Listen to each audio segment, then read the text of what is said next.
தமிழ்நாட்டின் 234 சட்டமன்ற தொகுதிகள், ஒவ்வொரு தொகுதியினுடைய கள நிலவரம், தொகுதி மக்களுடைய தேவைகள், எதிர்பார்ப்புகள்னு ஒவ்வொரு தொகுதி பத்தியும் ஒவ்வொரு நாளும் ரொம்ப விரிவாகவே பார்த்துட்டு இருக்கோம். அந்த வரிசையில இன்னைக்கு நம்ம பார்க்க போற தொகுதி நாகை மாவட்டம் கீழ்வேலூர் தொகுதி. தொகுதி மறுசீரமைப்பின் போது புதிதாக உருவான தொகுதி கீழ்வேலூர் தனி தொகுதி.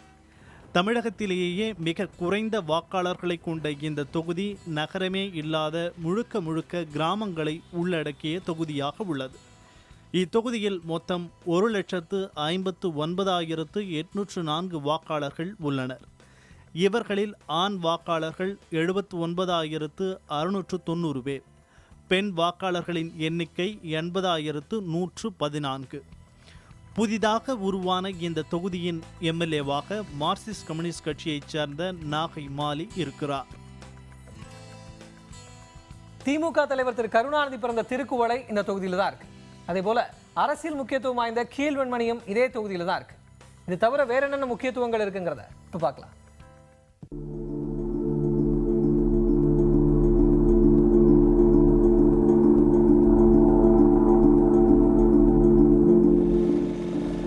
கீழ்வேலூர் சட்டப்பேரவை தொகுதியில் மீன்பிடியும் விவசாயமும் தான் பிரதானமாக உள்ளன. திமுக தலைவர் கருணாநிதி பிறந்த திருக்குவளையை உள்ளடக்கியது இந்த தொகுதி. உலக பிரசித்தி பெற்ற வேளாங்கண்ணி பேராலயம், சிக்கல் சிங்காரவேலர் ஆலயம், எட்டுக்குடி முருகன் கோவில், கேராக்க சித்தர் ஆலயம் போன்ற புனித தலங்கள் இந்த தொகுதியில் உள்ளன. இதனால் சுற்றுலா மற்றும் புனித பயணிகளின் வருகையை சார்ந்த தொழில்களும் இங்கு நடைபெறுகின்றன. கீழ்வெண்மணி நினைவு ஸ்தூபி, சுனாமியால் 6000க்கும் அதிகமானோரை இழந்த கடற்கரை கிராமங்கள் இத்தொகுதியின் துயர நினைவுகளாக உள்ளன. தொகுதியை பத்தி பார்த்துட்டோம். இந்த தொகுதியில போன சட்டமன்ற தேர்தலில் போட்டியிட்டு இந்த தொகுதி மக்களுடைய பேராதரவை பெற்று தமிழ்நாடு சட்டமன்றத்திற்கு கீழ்வேலூர் தொகுதியினுடைய சட்டமன்ற உறுப்பினராக போயிருக்கார் இல்லையா, அவரை பத்தி பார்க்கலாம். கீழ்வேலூர் தொகுதி எம்எல்ஏவாக மார்க்சிஸ்ட் கம்யூனிஸ்ட் கட்சியைச் சேர்ந்த நாகை மாலி இருக்கிறார். 60 வயதான இவர் BA BEd படித்துள்ளார்.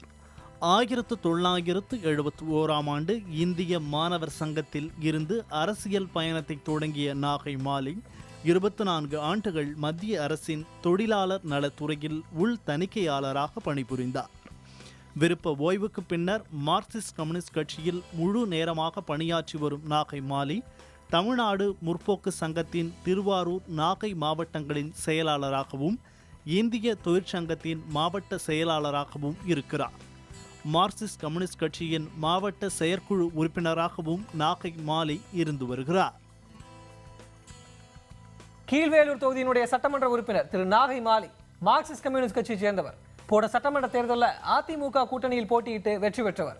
இவர் இந்த தொகுதிக்கு போன சட்டமன்ற தேர்தல் அப்போ என்னென்ன வாக்குறுதிகளை கொடுத்தாரு, ஜெயிச்சு எம்எல்ஏ ஆனதுக்கு அப்புறம் அதெல்லாம் நிறைவேற்றிருக்காரான்னு தொகுதி மக்கள் பேசியிருக்காங்க. அதே போல என்னென்ன செஞ்சிருக்கேன், என்னென்ன செய்யல, ஏன் செய்யலன்னு திரு நாகை மாலியும் விளக்கம் அளிச்சிருக்காரு. பாருங்க. வல்லவிநாயகன் கோட்டகம் திருக்குவளை செல்லும் வழியில் ஒரு பாலம் ஒன்று, நடைப்பாலம் ஒன்று நீண்ட, எனக்கு தெரிஞ்சு 58 வருஷமாக அந்த பாலத்தில் தான் நாங்கள் போய் வந்துக்கிட்டு இருக்கோம். இந்த பாலத்தை பழுது நீக்கிறதுக்கு தான் வந்தாங்களே ஒழிய எங்களுக்கு முழுமையாக புது பாலம் 108 கனரக வாகனமோ சொல்கிற மாதிரி மாற்றி தரும்படி நீண்ட நாள் கோரிக்கையாக கேட்டுக்கிட்டு இருக்கோம். எந்த ஆட்சிக்காரங்களும் இது வரைக்கும் அந்த நடவடிக்கையை எங்களுக்கு செஞ்சு கொடுக்கல. ஏராளமான பாலங்களை, இணைப்பு பாலங்களை, ஊர்களை இணைக்கக்கூடிய பாலங்களை, அதன் மூலம் மக்களுடைய இதயங்களை இணைக்கக்கூடிய பாலங்களை தேர்வு செய்து நான் சிறிதும் பெரிதுமாக ஒரு 15 பாலங்களை இந்த 4.5 ஆண்டு காலத்தில் என்னுடைய தொகுதியில் நான் கட்டியிருக்கிறேன். இன்னும் பல பாலங்கள் கட்ட வேண்டியிருக்கு.